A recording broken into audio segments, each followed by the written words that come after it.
hard to think of a more blokier place than Rockhampton, long known as the beef capital. A local artist is just trying to change the stereotype of perception around the central Queensland city through a new exhibit that's called Main Drag. Easton Dunne grew up in Rocky and is making waves in the visual art scene. And they are with us now on Drive this afternoon. G'day, Easton. Hey Adam, how you going? I'm good. So tell us a little bit about your exhibit. So Main Drag is currently on display at Metro Arts in Brisbane, and it's an exhibition that looks at queer narratives in rural and regional contexts, but specifically through an autobiographical lens. So it's about my experiences growing up on Dalrymple country in Rocky as a queer and transgender and non-binary person. And it's a very playful and fun exhibition that's really bright and colourful and very tactile, but it's also quite reflective as well. Are you willing to share what your experience was like growing up in Rockhampton? Was it easy or hard for you?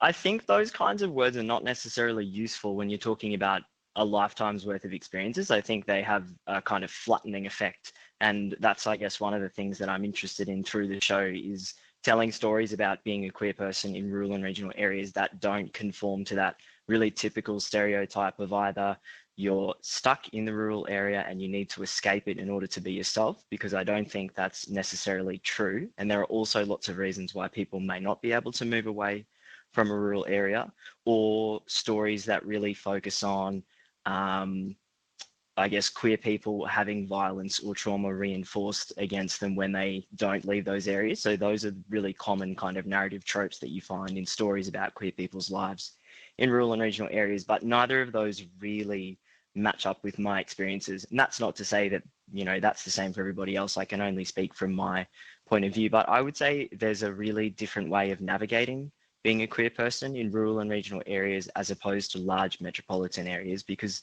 generally speaking, you're quite linked in with a lot of people in the community. That's kind of how these things work.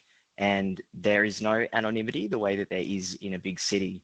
But I also think that moving to a big city, which a lot of young queer people in rural and regional areas aspire to, doesn't necessarily solve all your problems either. Because I, kind of held that dream as a young queer person coming of age on Dalrymple country, that if I moved to the city, I'd, find my people and everything would become easier. But that wasn't the case either, because I was quite homesick and missed my family. And it's hard to find your people in a huge city where you don't know anybody either.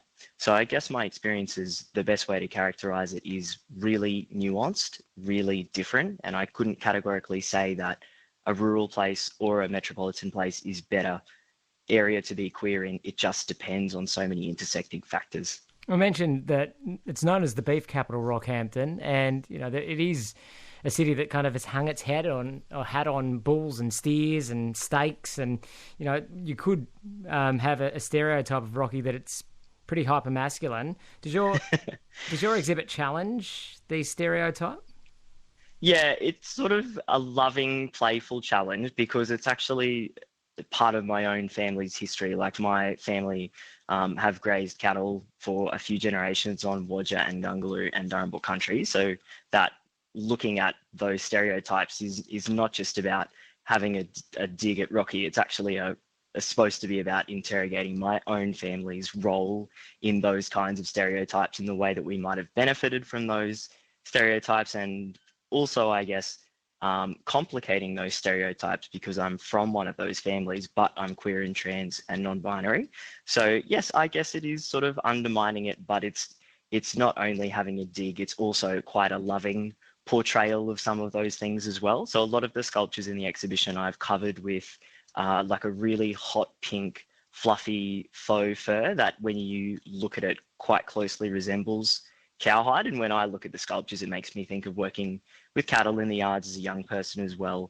But pink is a really historically, symbolically important colour for the queer community. And so when people look at this really kind of feminine, camp, kitsch application of that surface texture onto a lot of signs and symbols that you see on billboards and things throughout the A1, which runs up the middle of Rockhampton as you go, north towards Townsville, you get this kind of juxtaposition of the soft, the sensual, the things that you wouldn't necessarily associate with that rugged, heterosexual, masculine cattleman type of identity that Rocky hangs its hat on, as you mentioned.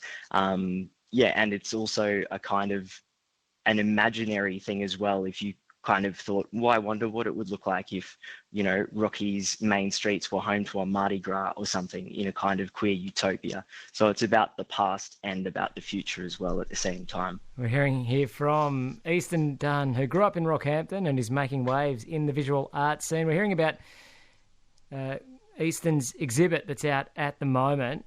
It's called Main Drag. You've been explaining here too, it's very much a personal story and it relates to your experiences, not only with Rockhampton, but also growing up in a cattle family.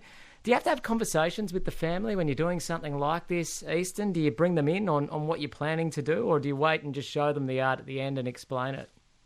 I like to have them with me all the way through, and my mum is also an artist, so she's a big source of feedback and, discussion as I'm developing new work as well. So the family's always with me as I make these things. I don't think they feel like it's their place to necessarily influence the direction the work goes in, but they're always really receptive if I want to discuss the work. And the current exhibition that I'm working towards, which opens quite soon at Rockhampton Museum of Art, called Welcome to Paradise, is a similar body of work. And to complete the body of work, I really needed all of them assisting me physically and actually constructing the work, because it's such a large scale exhibition. So they're very generous in the way that they not only share their ideas and feedback, they also share their time and skills with me too.